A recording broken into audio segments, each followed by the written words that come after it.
These are some of the best time travel stories ever featured on the channel. Some of them defy logic, others are mind-bending beyond what we can imagine.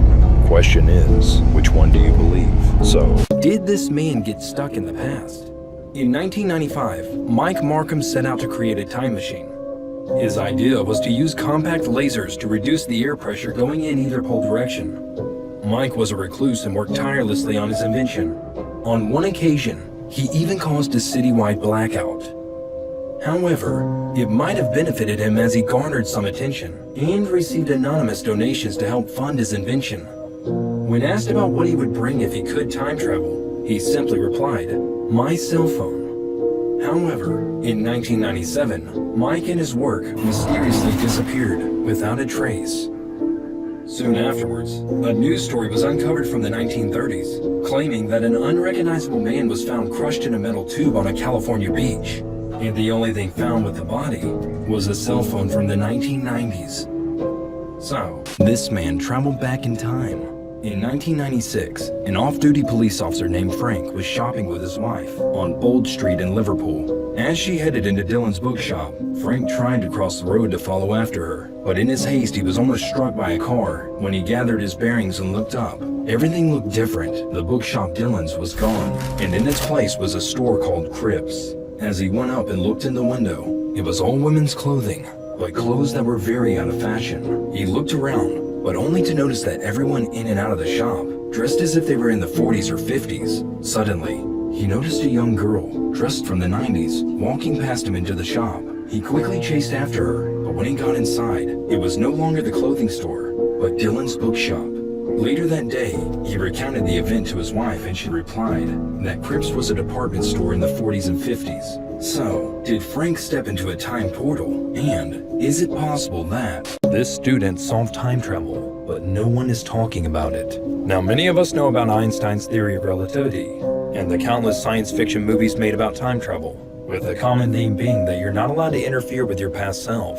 However, Australian physicist Jermaine Tobar has proven that not only is time travel actually possible, but what we think we know about time travel is actually all wrong.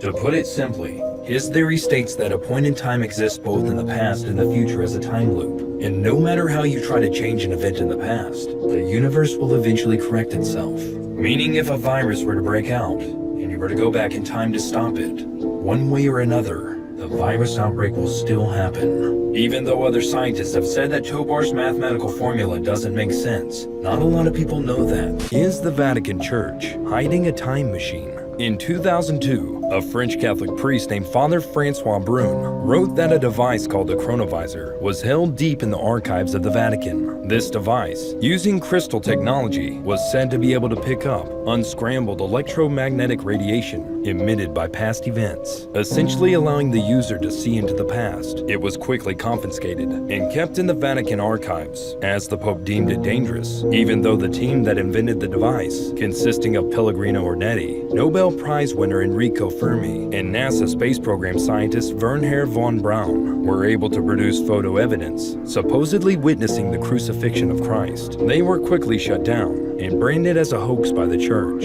However, soon after, a law was passed in the Vatican, stating that anyone who is caught using a time-manipulating device will be excommunicated from the church. If the chronovisor was just a hoax, why was this law passed? So, is this actual proof that time travel is already possible? In 2006, a man named Sergei Ponomarenko appeared out of nowhere. He claimed that while walking down a street, a flash of light transported him to this location. Obviously, the police thought he was crazy, but when they asked to see his ID, everything seemed to check out, except that the ID was issued from a country that no longer existed, the Soviet Union. When asked about where he really came from, he simply said, "It might be better to look at the photos from my camera." This is where things got weird, because the film on his camera once developed showed Sergei with a girl in front of buildings from the past that didn't exist anymore. Even though Sergei mysteriously vanished from his holding cell 4 days later, official records showed a Sergei Ponomarenko who was reported missing in the 1960s. And when the authorities tracked down the lady in the photo, who was now 70 years old, she simply said, "Sergei, I haven't seen him since 1958. So, are people slipping out of time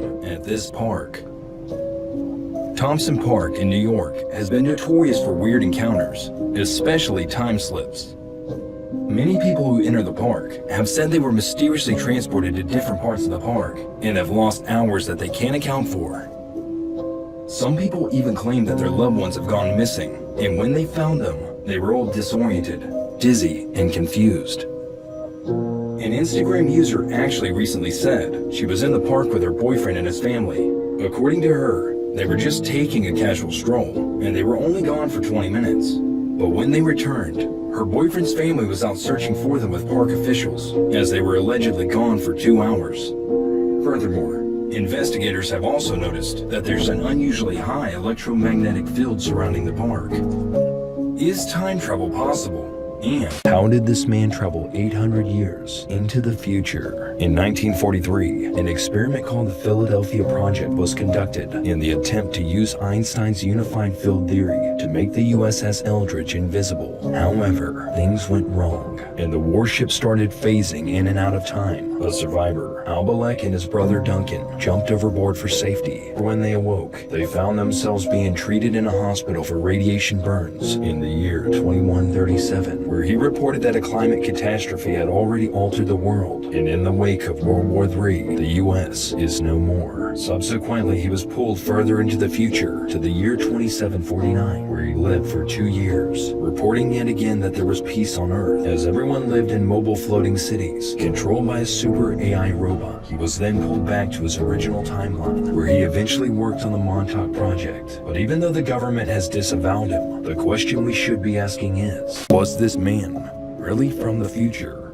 Back in 2003, a man named Andrew Carlson had an insane run in the stock market that raised a few eyebrows. Well, you see, this man performed 126 stock trades and turned $800 into $350 million in just 2 weeks without losing a single trade. Well, as you can probably guess, the FBI showed up and arrested him for probable cause with regards to insider trading.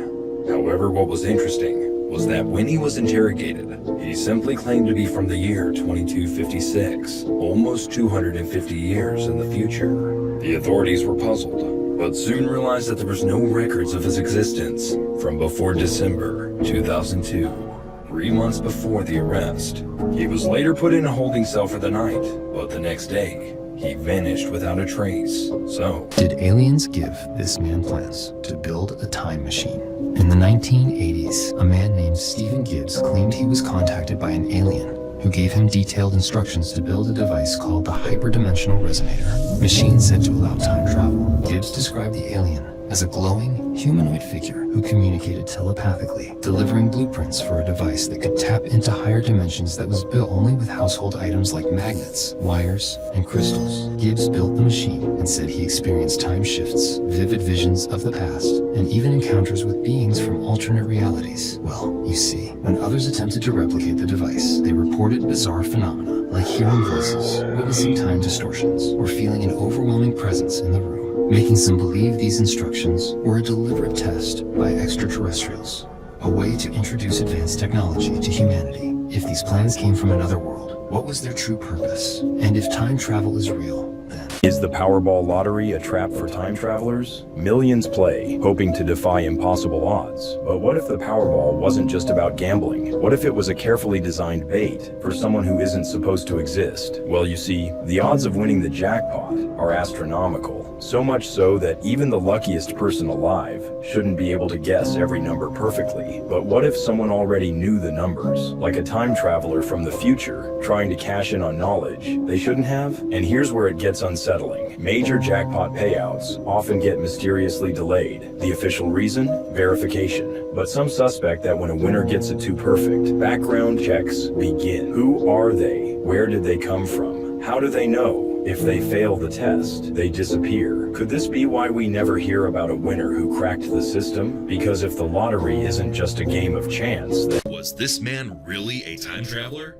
In the early 2000s, a man by the name of John Titor started popping off on the internet. Well, you see, he claimed that he was a member of a military unit and was sent back by their time travel division. He went further and provided detailed information about the technology of his time machine, even posting photos about it and explaining how it was invented and how it worked. However, at the peak of his following, he suddenly disappeared and was never heard from again. Some people speculated that he was revealing too much and was captured by the government, but even though his predictions about the future have come true, many people are still asking the question, This man was able to see the future. Michel de Nostradamus, aka Nostradamus, was a 16th century astrologer and physician who famously published a book in the year 1555 called Les Prophéties, a collection of 942 poetic quatrains, allegedly predicting future events. Well, anyone can predict the future, but the difference with Nostradamus was that his predictions actually came true. Amongst other things, he predicted Adolf Hitler, the events of 9/11, the French Revolution, and even the atomic bomb. He also predicted that in the year 2020, a plague will come from the east, and unfortunately, it did come to pass. More recently, Nostradamus predicted the exact age and year that the late Queen Elizabeth would pass, and his prophecies were right again, with some of his future prophecies talking of a devastating world war. Some people